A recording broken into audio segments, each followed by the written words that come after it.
Welcome back to the cabin, guys. So I'm back on a lovely sunny long weekend and I want to just sort of check the place out. We're spending some holiday time here and so I'm going to get the place ready. And gosh, it's a beautiful day out here to explore and see what's going on around the cabin. Stay tuned. Well, I wanted to give you guys a peek at the summer garden. I think it's beautiful. And this year I wanted to show you what I'm so impressed with. These foxglove came up. Gosh, they're gorgeous.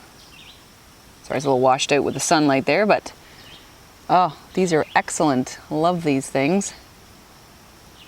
They're a toxic wildflower, but they sure are beautiful. Got my irises in the back there, and my Daphne stonecrop's doing well. My little tiny spruce that I transplanted is actually coming along. Lots of growth there. I want to show you the winter wheat in the woods, and man, am I ever disappointed. What the heck happened here? I kind of wonder if something was in here, because look, it's all kind of trampled down. Like something's bedded down in it or something. And I don't know what's going on with it, but maybe you guys who are experts and are farmers and farmed winter wheat before, look at the mottling, the yellow mottling on the leaves here. They don't even have like a few of them have a little bit of a seed head starting on them there. But this is strange. Look at this. It's all yellow. Anyway, if anybody knows what that is, let me know. I can feel almost like footprints in here. Kind of wonder if something poked through here, bedded down. Because very few of them actually have the wheat, seed heads on them. I wonder if they got eaten or they just never really came up. Next we'll go over and take a look at the ones in my little garden box and see how they did. So these ones did really well. Now these have a lot of sunlight. The other ones are in a lot of shade. The ones in the forest came up pretty strong at the beginning of the season, but now they're like not doing well. These ones I was most worried about because they were quite yellow, and now they're nice and green. And look at, you can see they've got the little seed heads there. So these ones I think are doing fairly well. I mean, they're kind of sparse, but they're doing a lot better than the ones in the woods. Maybe it's the sunlight. So yeah, field wheat is a fail. Didn't use any pesticides, didn't do anything like that. And the turkeys pretty much ate all of it. So, oh, I see a little tiny piece of wheat. There's a little wheat guy right here. Perfect. So there's a little bit of winter wheat right there. There's probably a few here and there. So I think it's great that we have sort of wheat seeded in throughout the field. I'd really have to, plow this right down, I think. Put in the wheat and then spray a ton of pesticide or do something else like that to prevent the other grasses and things from coming up for the competition. And also I'd have to figure out something with the turkeys. But anyways, bit of a bummer. I'll see what happens with that wheat in the woods, and maybe that will come along over time. I don't know. But at least I'll have a little bit to harvest from my little garden box there. So that should be pretty good. Oh well, live and learn. Here we are making the pathway there, and this is how we put in our little driveway. And the scythe is a really handy off-grid tool to have. Gives you a good workout as well. You kind of wonder why your hips and your back hurt after, but so it's just that kind of sweeping motion. The grass here isn't really that tall, so it's not a really satisfying cut, but it does the job. Back here you can see it was fairly thick, and so there's quite a lot of grass laying there that will dry kind of like hay for the rest of the day. Oh my goodness, I was just walking along here and look at the strawberries. They are going really well this year. Look at that. Wild strawberries. Oh my goodness, I'm going to be harvesting all day today to get these. Ooh, they just fell down. There it is. So they're really small, but they're extremely tasty. An excellent wild edible. Let's give it a try. Yay, so good. A taste of summer. So I wanted to show you guys something really cool. I'm out here scything around the trees to get more sun at the little pine trees, and look what I found. Here is a milkweed plant, and what's that? That is a Monarch Caterpillar. So that's why I keep the milkweed on our land here, to protect the monarchs, and the milkweed is excellent food for their caterpillars. So there's been a few monarchs flying around, and this is the first caterpillar I've seen this year. Isn't he beautiful?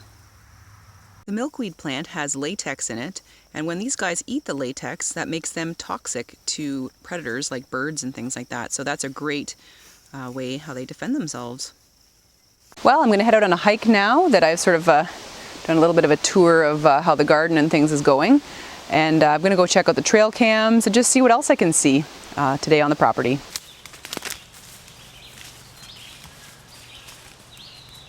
I'm coming up to this one right here where I placed one in this area in the winter and the battery died, and so I sad I missed a bunch of turkeys and coyotes and stuff on it, so I'm going to go check it out right now.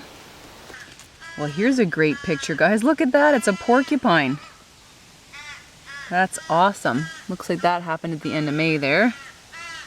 It's a pretty good one. I guess the camera's at the perfect height. Well, it's got his business end there on camera. Raccoon. Deer. Another deer. Looks like a fawn, actually. It's got some spots to it. Another coon. There's that old mangy raccoon again, coming up pretty close. Well, that location did not disappoint. I knew it was going to be a thoroughfare. Lots of different species there, and it looks like, there's probably like an old raccoon that lives around here, and an old porcupine, and they're just doing their daily rounds. Pretty nice to see a young fawn out there as well. So here's the coolest thing I've ever done with a trail camera, which is mount it in the water with this little tripod setup here that I made in the field. Didn't even have rope to tie these guys together, so I dug up some cedar root, or spruce root actually, and tied it all together. It's actually held up through some windstorms and some terrible weather, so I'm actually quite impressed. It's angled there at the duck house and at part of the marsh, so not really sure if we got anything in here, but I'm actually really impressed with this setup here. It's held up really well. Well, just as I suspected, I didn't really get a whole lot here, but it's framed really nicely, so hopefully in the future I'll get some good shots. Just wanted to show you this frog. I've not seen one of these before. It's like a dark brown. It's got a little bit of banding on the back legs, and it's got a white belly with black spots on the belly. So I'm going to have to look that one up and get back to you on it. It always amazes me, the biodiversity here at the cabin. There's so many cool things I see, and I learn something new every time I'm here. See these ferns? I am not joking you when I say these are chest height. It's quite a slog to get through these to get to the next trail camera. You gotta go that way. Thankfully you can side these down fairly easily. Ugh. Oh man. Second obstacle, prickly raspberry bushes. Probably should have worn some good pants. I've got shorts on right now. Raspberries are wonderful, but boy, are they ever sharp, and you just get prickles all in your legs and your arms and stuff like that. Nasty, nasty little things. But anyway, I won't complain too badly. I really enjoy the raspberries here later in the summer. Look at that, guys. He's a little baby pileated woodpecker. Adorable. He's still kind of clumsy and not too concerned with me. Nice to see these guys in the woods. There he is. Oh my gosh, he's so cute. He's about half the size of an adult. And he's still trying to figure out how to get up the tree. Love it. Well, that was really special. I have never seen a baby pileated woodpecker before. And oh my gosh, they're adorable. Just clumsy like any other baby bird or mammal. Just not super sure about people. Kind of aware that it should be concerned with me, but not too concerned. And kind of bumbling around trying to find its way in life. So here's some wood sorrel. I made some tea from this in one of my videos that you could watch. Very nice, lemony, very refreshing flavor on the trail. It's very cooling. I love that tart, acidic taste. Really, it's a thirst quencher actually if you make this tea. And you can make some and make it cool or make it warm. It's excellent. For now I'm just gonna chomp on the stems here. As I'm walking along the trail here, I see a little baby toad. I don't know if you've ever seen a toad before in its juvenile form, but look, it's about the size of the tip of my finger. Hello, buddy. Oh my gosh, he is super cute. He's pop him on my hand here. Oh, there he is. That's a small baby American toad. How cute are they? Well, have you guys ever seen cattails in the woods? I sure have. This is a very a wet site here. So these cattails actually love growing in here. So you can see my surroundings. This is part of the edge of the cedar swamp that I've shown you guys before. So it is nice and moist. So you'll certainly see some interesting plants in here that you wouldn't expect to see in a forest. And there they are, the cattails. So here's another wild edible. It's the Dwarf Raspberry. And very beautiful, tasty wild edible. One thing I haven't mentioned about the land that we're on is that it's very loamy. And you can see here, I mean, geez, we could have our own sand pit if we wanted. It's lovely sand all around here. The turkeys actually love coming back here to dig around and scratch and have a dust bath. Well, I've just spent literally the past 20 minutes trying to find a trail cam that I have down this trail behind me, and I cannot find it. Wow, that is a frustration. The bugs are eating me alive right now, so I think it's time to end my little adventure for the day. But I'll have to come back tomorrow or something and try to find that camera. I'll find it. Hopefully some animal hasn't grabbed it and dragged it off. But anyways, thanks so much for joining me on today's little adventure around the cabin. I hope you guys have a great week. Take care.